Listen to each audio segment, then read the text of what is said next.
Hello Miami Caramels. Today will be 3 different perfumes and we'll discover them together. Please come in. Hi Miami Caramels, that's Martisha, you're in my channel in Fragrance Delicta, and today I would like to talk with you about 2 perfume from company what calls Kerosene Fragrance, American company as far as I know, and another one that will be Nasomatto, the last perfume what they just created, what is Miqo Delirium. Of course it's not already super fresh review, but still it is quite fresh still. So if you want to know my opinion, let's start it. And I would like to compare these perfumes with different kind of painters. I hope you will like that video, and for now don't forget to subscribe on the channel and write me your opinion if you have something, because again I'm very open to any of your experience and to your opinion.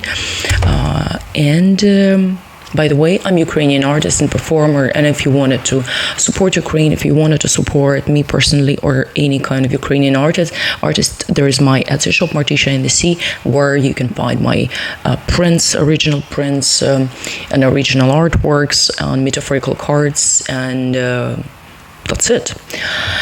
Okay, so let's start from Kerosene Fragrance.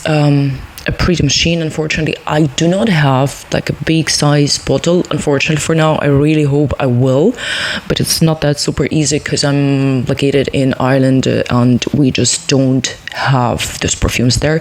So I have this kind of small sample what I actually bought in Krakow, and one nice shop but horrible service. Oh, I really like that. It's one of my favorite actually perfumes because it's fresh, it's interesting, it's quite flirty, and it's also white florally, but with some kind of citrus accord in it. And let's try this perfume because it's just like really something absolutely unbelievable, and I really recommend you to try that stuff. Oh, it's such a beautiful, you know, it's very clean line and blossom. It is some kind of citrus start with lemon, with very recognizable bergamot bitterness, and with lime as well.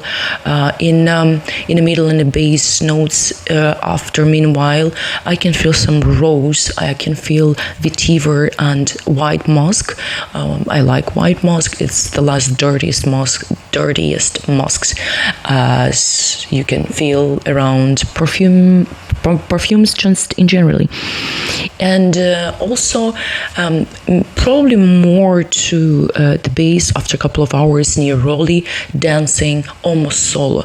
But the thing is that with the linden blossom, it's one of my favorite notes in general. I really like that tea, I really like the smell.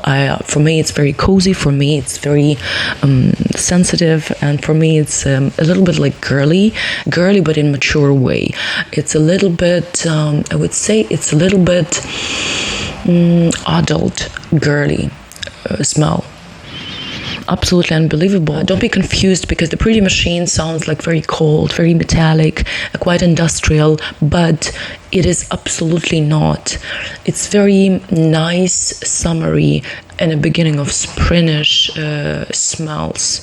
Very refreshing and very like something what I could even, and I'm doing that, what I'm wearing on the gym, not like tones of sprays, first of all, because I don't have tones of sprays and this is such a small sample, and second, just because it's the projection is very good, and it stays like hours and hours. Even up to 4 hours I still can feel those things. So yeah, and as I said before, I would like to compare these perfumes to came back to my previous format of the video. I would really would like to compare this perfume with one of the beautiful Ukrainian painters, and her name is Katerina Belakur, absolutely incredible, gorgeous woman, and she painted that artwork in 1935, and that's the flowers behind the wicker fence. I guess that's the name of the painting. And I really like that painting because it's like a really nice reflection of the general mood of that perfume. So many reflections in it. Like a really good, beautiful general mood in the whole. In a whole perfume, in this perfume, what I'm just describing to you, it's like this kind of nice balance between coldness and nice balance between freshness and flowerness.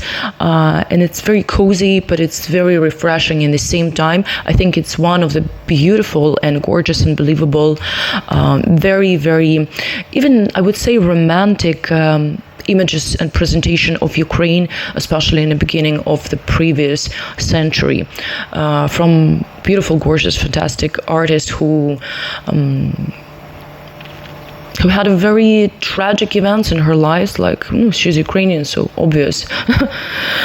Obvious, all of us have some kind of tragic events and tragic past as well. Another perfume from the same brand, and it's called Followed. For my opinion, it is one of the best presentation of coffee, cacao, cocoa, this kind of coffee scents. It's so yummy, but it's, it's somewhere in between absolutely coffee, maybe even toffee pancakes, smells, and gourmet profile.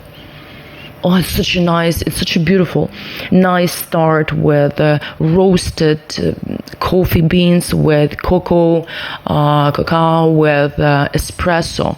It's like very, very sweet, strong espresso. When this kind of perfume, what can wake you up, whatever happens in your life, whatever happens in your day, even after horrible, massive attacks, and when the people should sleep in a bomb shelter. I think that's the perfume what actually can wake you up, even if you had like shaheads just on the top of your head. I already know this perfume like really, really well. Unfortunately, still I don't have a bottle. I'm very, very open if someone wanted to share, or if you're available to sell the half or a little bit more than 10 milliliters of that perfume. And if you're in Ireland, like really, please message me. The middle notes, it's actually this kind of maple syrup mixed with caramel notes, and I would say what some kind of waffles or the pancakes you can really, really taste here. It's such a thick fragrance. It's such a thick presentation of the perfume, of this middle notes. What you just cannot ignore that. And all those notes, you actually can separate them. You can cut them like a cake. Beautiful. And and this kind of dry downs, if to describe that, I will say what it's definitely like more of maple syrup. It's more of sugar, but more burnt sugar, and very strong vanilla, but not just a sweet vanilla, more some kind of mixed vanilla, powdery sweet one. Vanilla with vanilla sticks would have a little bit of let's say bitterness undertone in a whole presentation of vanilla. Beautiful, really really nice perfume. I don't know why they said what it's followed, because for me this name for the perfume, it's absolutely not matchable. It's a little bit even absurd. Absolutely gorgeous projection. It's the longevity. It's super good, and the perfume will be absolutely gorgeous for the colder nights, because the previous perfume, I wouldn't say what it's good for colder weather, because this one, it's more for winter, more for autumn, more for maybe a little bit cold springs, but it's very cozy in the same time. And like again, as I said before, in my list, it's just like in the top of coffee, a little bit of gourmetic perfumes, and there is no alcohol in it. Maybe that's why it a little bit remind me like I always wanted to grab some brandy in it, because there is a lot of, like in Kilian and all of this kind of perfumes and dupes to the Kilian, you can see the perfumes what have a mixing and like twin notes, what matching to each other, what actually coffee and whiskey, or coffee and brandy or rum. More brandy, I would say. There is a lot of artists who painting them paintings using the liquids based on coffee, or they just painting something what looks like coffee. And one of those artists is Ukrainian artist as well, 2022nd year. She created this beautiful artwork. I don't know, maybe it's just quite same. Maybe there is nothing super duper specific, but it's Olena Berest and her painting coffee. It's some kind of just a simple, because I'm always showing you something absolutely unbelievable, unique, and very expensive, and with a whole history. In general, this artist, she's you can think like nothing specific in it, because we also have like a different artist. I'm not saying what she's bad, I'm not saying what she's good, it's just like a simple artworks. What for me, it's more about interior design than, let's say, exactly art. And another perfume, and boom, it's Alessandro Gualtieri, and the last art piece is Micodelirio.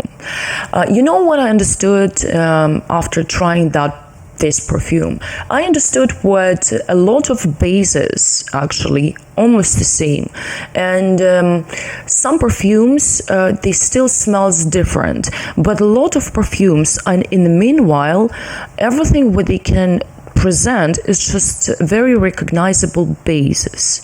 And this perfume, for my opinion, wasn't like a huge example, unfortunately, probably for me, but fortunately, because I do not have like a full package of that perfume, the beautiful bottle, the whole Alessandro Gualtieri, who's producing his perfumes, all of his bottles is just like also such beautiful. It's minimalistic, but it's also art piece.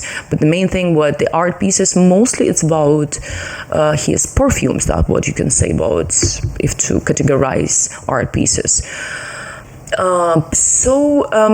That perfume for me have almost similar base what I actually felt before in, for example, in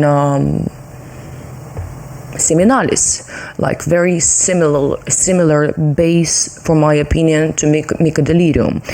And also I have the small sample, and I wouldn't buy big format, because I did already a mistake. I bought the last Orto Parisi perfume what he presented last year, and now I'm trying to sell it because I don't really want it and I don't really like it after some time, and I already told you about that in that video, somewhere in another video as well. I already spoke about that, because in the beginning I really liked that perfume, but after some months trying it in a different conditions, in a different weather conditions and my own conditions, I was quite disappointed. And for my opinion, Veride sounds much better, more fresh, more green, more interesting, for my opinion, again. And I do not feel that dirty shit as I felt in the last perfume of Alessandro Gualtieri in his Orto Parisi. And I wouldn't say what Micodelirio for me smells like something like that. It's more about... Okay, let's... Yeah, it's definitely something... Oh, shit. Okay, so for me, it's very dark soil, even like a wet soil, not fresh soil, basement soil. You know, some kind of soil where the maniac, when you're watching the different kind of American movies. Oh shit, why I have that? When you're watching different kind of American movies about serial killers or different kind of crazy creepies personage, you can actually see those kind of basements, you know. So that perfume remind me exactly something from that picture, that movies. It's mushroomy, moldy, it's rotting smell. It's a little bit corpsey smell as well, you know, this kind of sweet and cheesy, I would say, a little bit. It's about any wet organic thing, I will say. And it's very basementy smell as well. I would say what also I can feel some kind of beetroot skin, maybe even you know, like a fresh beetroot, what you just took off the ground, took from the ground after the rain. That's how it smells for me. I don't know if there's any beetroot in notes in here, but that's definitely something what I can feel. So let's say it's opening with wet earth mushrooms, some kind of champignons, a little bit of minty, a little bit of camphor minty sound, and definitely mold.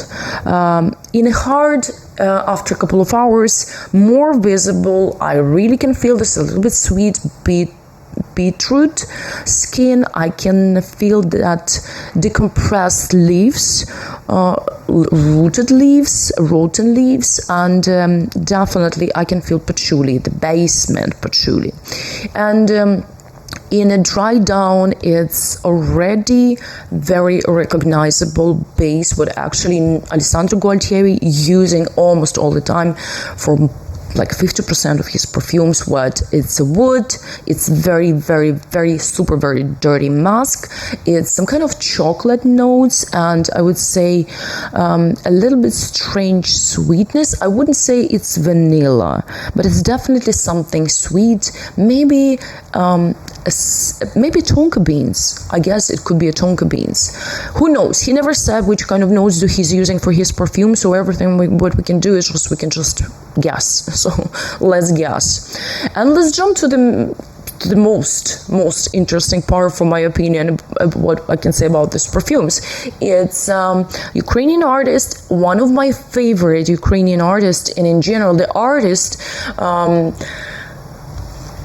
who impressed even Pablo Picasso, okay? This motherfucker who didn't really like women, the motherfucker who was probably almost the worst person on the earth, except a couple of other maniacs. Okay, it's just a sarcasm. So if you really like Picasso, don't get me wrong, it's just my personal opinion.